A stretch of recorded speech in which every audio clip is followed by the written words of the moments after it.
후쿠시마 원전 오염수 방류 문제를 둘러싼 정치권 공방이 이어지는 가운데 한일 정상회담 결과를 놓고도 설전이 벌어졌습니다.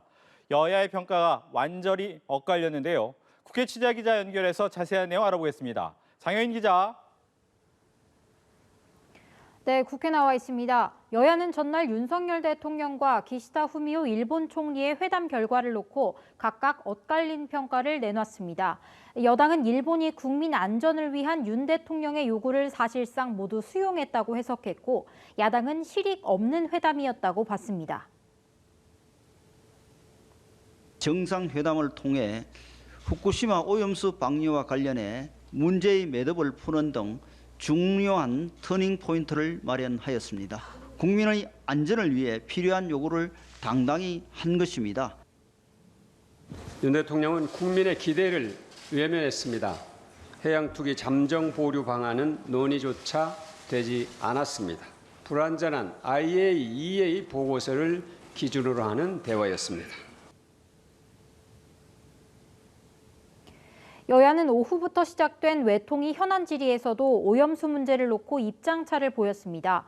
민주당 우상호 의원은 현안 질의에 출석한 오영주 외교부 2차관에게 오염수 방류에 대해 조건부 찬성이 아닌 조건부 반대 입장을 전략적으로 취했어야 한다고 지적했습니다.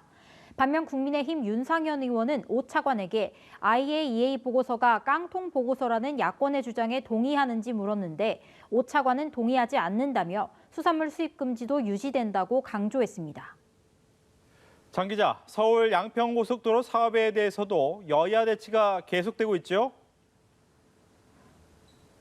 네, 그렇습니다. 서울 양평 고속도로를 둘러싼 여야 갈등은 민주당이 전날 의혹에 대한 국정조사를 공식 요구하면서 한층 격화됐습니다. 민주당 이재명 대표는 국민의 삶은 위기인데 권력 주변에서 악취가 진동한다며 윤 대통령에게 고속도로 게이트의 진상규명을 천명하고 국정조사를 수용하라고 요구했습니다. 민주당 경기도당은 원희룡 국토부 장관을 직권남용 혐의로 공수처에 고발했고 윤건영 의원은 MBC 라디오에 출연해 특검 수사 필요성까지 제기했습니다.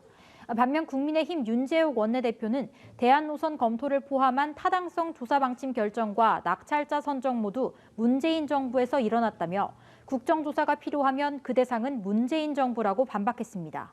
같은 당 박대출 정책위 의장은 돈봉투, 코인, 대장동, 성남FC 등 사법 리스크를 덮으려고 가짜뉴스를 퍼뜨린다며 방탄용 정치 공세를 자제하라고 했습니다. 민주당은 이번 논란의 정점에 대통령실이 있다고 보고 국정조사 요구서 제출에 속도를 내는 등 대여 공세를 강화할 방침인데 국민의힘이 전면 거부하는 입장이라서 갈등은 더 심화될 전망입니다. 지금까지 국회에서 연합뉴스TV 장효인입니다.